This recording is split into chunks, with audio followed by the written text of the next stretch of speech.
Canada, apparently they're throwing tariffs on manatee meat and bovine semen, which means The View is very unhappy. Oh. It's not even that. And The View, you don't need to find Trumpers. You need to fire your race baiters. Yeah. You need to fire the two races. You've had people. You had a McCain on there.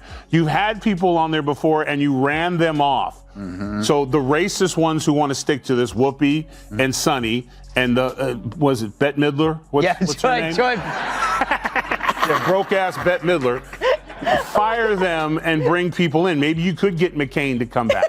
She was a Republican, but every show and every break, she was nearly in tears because she was being attacked. What happens when Whoopi Goldberg starts talking and walks right into the dry sarcasm of Greg Gutfeld while Tyrus sits back grinning like he already knows how it's going to end? Total chaos. The kind of messy, unforgettable TV moment the internet loves to replay for days. 1 minute, she's speaking to the audience like she's delivering a national lecture. Next, she's trying to recover while the crowd online tears the moment apart. And the wild part? It's not just her argument that falls apart under pressure. Her whole stage presence starts to crack. This isn't some small talk show mistake. It's a complete on-air meltdown that's impossible to ignore. Happy Wednesday, everyone. Well, not if you're Whoopi Goldberg, a.k.a. Karen Johnson. Yeah, who knew Whoopi was a Karen? I thought that was only for white people, like Toyota Priuses and skiing. Roll it, Francis. Good morning and welcome to The View. You all saw the news. Whoopi will be back here in 2 weeks. Okay? It's so cute when one of their side gets punished. They sulk like they ran out of raw cookie dough in the green room. Whoopi Goldberg, the self-appointed voice of daytime TV wisdom, has done it once again. She turned a simple political discussion into a swirling mess of confusion, contradictions, and over-the-top self-importance, so intense it could leave anyone's head spinning. This didn't feel like normal commentary. It felt more like live performance art for people completely lost in the plot. And in a twist packed with irony, she ended up getting picked apart both verbally and intellectually. Not by someone sitting beside her at the table, but by two critics who weren't even in the same room. Yeah, ABC suspended Whoopi for 2 weeks because she said the Holocaust had nothing to do with race. She said this on a show called The View, which makes everything about race. Except now. The Holocaust isn't about race. No. It's not about race. Ethnicity. Well, they consider Jews a different race. But it's not about race. It's not about race. What is it about? Because it's about man's inhumanity to man. Yeah, that's heroically stupid. Even for The View. If you're enjoying this breakdown, make sure to hit that like button and subscribe to the channel. Because yes, Whoopi Goldberg took a massive public hit from Greg Gutfeld and Tyrus without either one of them even coming near her famous daytime debate table. And honestly, if that's not a sign of a rough downfall, what is? Imagine a normal episode of The View where facts feel negotiable, accountability barely exists, and outrage fuels almost every conversation. Whoopi sat at the center of it all like the queen of daytime commentary, speaking with total confidence while wrapped in dramatic frustration, as if someone had just personally offended her by suggesting a little common sense and basic decency. So the problem is that you have to go after the racist people. And if the CEO goes, you know what, I'm not going to allow a woman on my show or man that will go after white America and talk about them like dogs. That doesn't represent our ideals or values for anyone. And get rid of those people. And this will clear up real quick. So do you have to actually look in the mirror and clean up your own backyard and get the racist people out? Because that's who you allowed in. You allowed black racists on TV who could just go all day and say anything about white people. And I guess lo and behold, they forgot that there's a lot of people at home, white people at home during the day that are not watching your show anymore. So just clean it up. Yeah, you know, Emma. She launched into one of her classic dramatic speeches, this time claiming that democracy itself was under attack by anyone bold enough to question her latest emotional rant. In other words, just another normal day in Whoopi Goldberg's world. But then came the backlash from outside the comfortable applause of The View's audience. That's when Greg Gutfeld and Tyrus fired back with one of their signature late-night takedowns. No flashy theatrics, no panel laughter, just sharp sarcasm, blunt observations, and Gutfeld's trademark deadpan style that lands harder than Whoopi's first cup of coffee the moment somebody questions her point of view. Yesterday on The View, otherwise known as Hell's DMV, Whoopi Goldberg asked how much different are the values of the Trump administration from the Taliban? We have a leader who has repeatedly demeaned women, Right. wants to defund organizations that benefit women, calling on the media to shut up, specifically wants to give preferential treatment based on religion. Are these values really much different than the Taliban's? Wow. Talk about groundbreaking to actually hear a celebrity say something mean about the Taliban. How dare they compare them to Trump? The Taliban should sue. Guess they ran out of Hitler analogies. So as they bash the president, I'm reminded how entertainers rarely express any rage over any strand of misogynist Islamism. If they did, we might take their rage toward Trump seriously. Greg Gutfeld didn't even bother mentioning Whoopi Goldberg by name.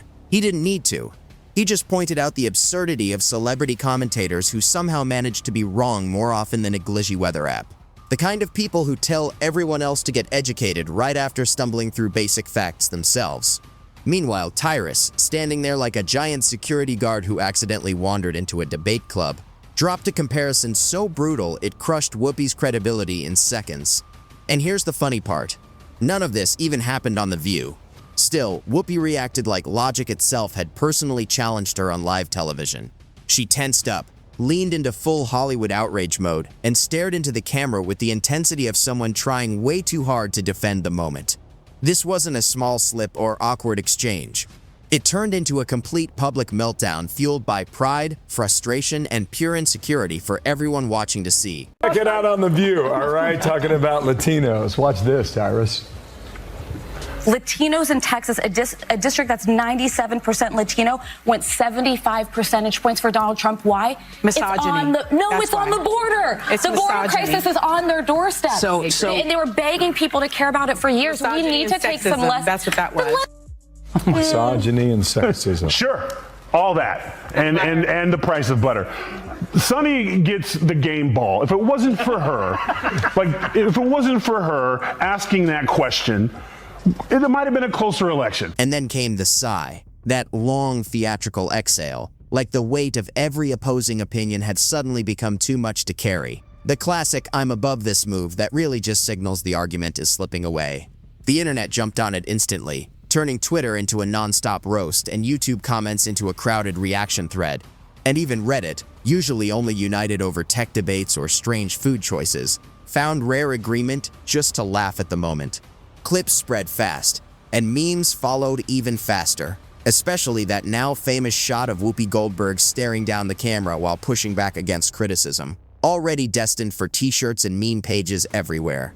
From there, old interviews and past controversies got pulled back into circulation, with people revisiting her most heated takes and breaking them down all over again, feeding into the same ongoing public image people keep debating. Strong opinions, emotional delivery, and moments that consistently spark as much backlash as support. But when oh no, nothing really comes to mind, I was like, cha-ching.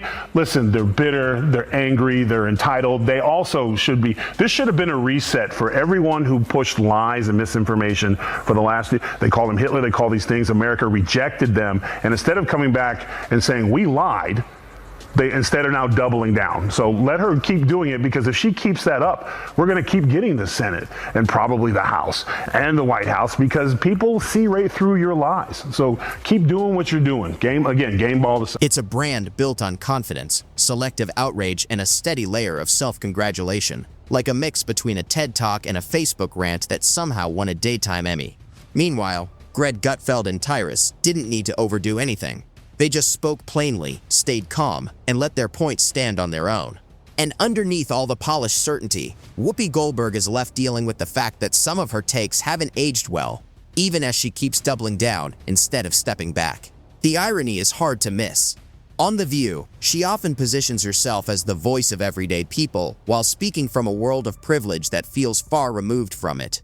And while this may look like a single moment of backlash, it really fits into a longer pattern of heated opinions, on-air clashes, and recurring criticism that follows her public commentary. Sausage maker Johnsonville is recalling more than 42,000 pounds of pork sausage for possible contamination with plastic fibers. Fortunately, authorities were able to track all 42,000 pounds to a single location in New York City.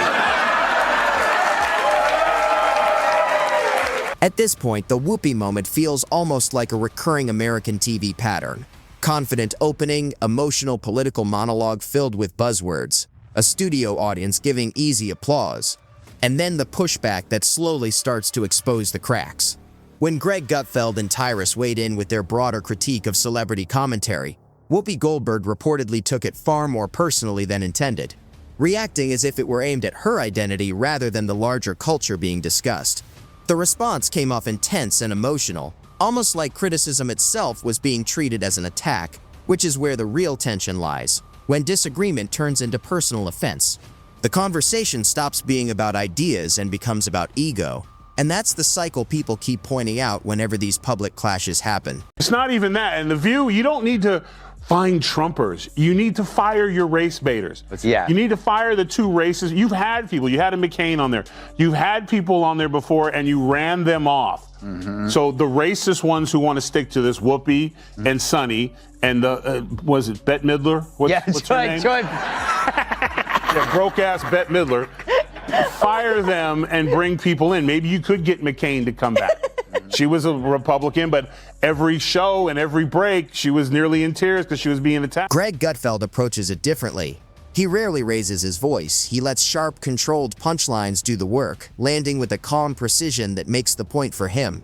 Tyrus follows with blunt, heavy metaphors that cut straight through the noise and simplify the chaos into something easy to see. Together, their style is restraint. They don't rush into shouting matches or studio drama. They just highlight contradictions and let them stand on their own. Meanwhile, Whoopi Goldberg reacts as if the commentary is directed personally at her, turning criticism into something more emotional than analytical. From there, the reaction becomes part of the cycle people recognize on The View. Strong responses, supportive voices from the panel, and a framing of the moment through emotion and solidarity. In the end, what looks like a clash is really just competing styles of commentary. One side using satire and restraint, the other leaning into passion and defense, each interpreting the same moment in completely different ways. Their brains are small. But who's the dumbest one of all? True, none of them are in Mensa, but who's the most densa? Perhaps it's Sonny who mastered the art of making idiots look smart. Now The View could ask a mirror who's the dumbest one of all, but there's no way that glass doesn't shatter. It started to feel less like a daytime talk show and more like a kind of group therapy session, where strong opinions and hurt feelings often take center stage. But over time, a lot of viewers stopped fully buying into the drama. Not just social media critics, but regular audiences and even some longtime fans began noticing a pattern where every disagreement turns personal and every critic is framed as an attacker. That's when people start questioning whether the issue is the conversation itself rather than the people in it. And just when it seems like things couldn't get more exaggerated, the tone shifts into what some would call a greatest hits of contradictions, moments where statements seem to clash with past ones, delivered with full confidence each time. One example people often bring up is her past defense of Mel Gibson, a figure widely known for highly controversial public remarks, which sparked debate and added to the long-running discussion about consistency in her commentary style. So that makes Sonny Hostin, who thinks climate change caused the solar eclipse, the dumbest of them all. Because everyone knows the moon caused the eclipse, which is controlled by the View's gravitational pull. All right, Kat, did you ever see such a group? It's amazing how Joy and Whoopi became the smart ones. For me, the most shocking thing about the conversation was how truly boring it was. They're like, well, the cicadas, they're cicadas. Okay, but it was like every 100 years. No, it's every 17 years. Do you know how many Emmys this show has? Over the years, Whoopi Goldberg has faced criticism for comments that people feel sometimes conflict with her earlier positions, which has led to ongoing debate about consistency in public commentary. In one widely discussed example, she defended Mel Gibson based on her personal experience with him, which sparked disagreement from viewers who pointed to his past controversies. At the same time, she has also spoken strongly about issues like privilege, social justice, and free speech, which supporters see as part of a broader commitment to advocacy. while critics argue her framing can be inconsistent depending on the situation. This tension often plays out on The View, where heated political discussions regularly unfold between co-hosts and guest commentators. Figures like Greg Gutfeld and Tyrus are often mentioned in contrast because of their very different tone and style of commentary, which tends to be more satirical and blunt. The result is a broader cultural clash in how political media is delivered, one side leaning into emotional, conversational debate, and the other into irony and critique. In the end, what emerges is less about a single person winning or losing, and more about how polarized media personalities are interpreted depending on audience perspective, timing, and context.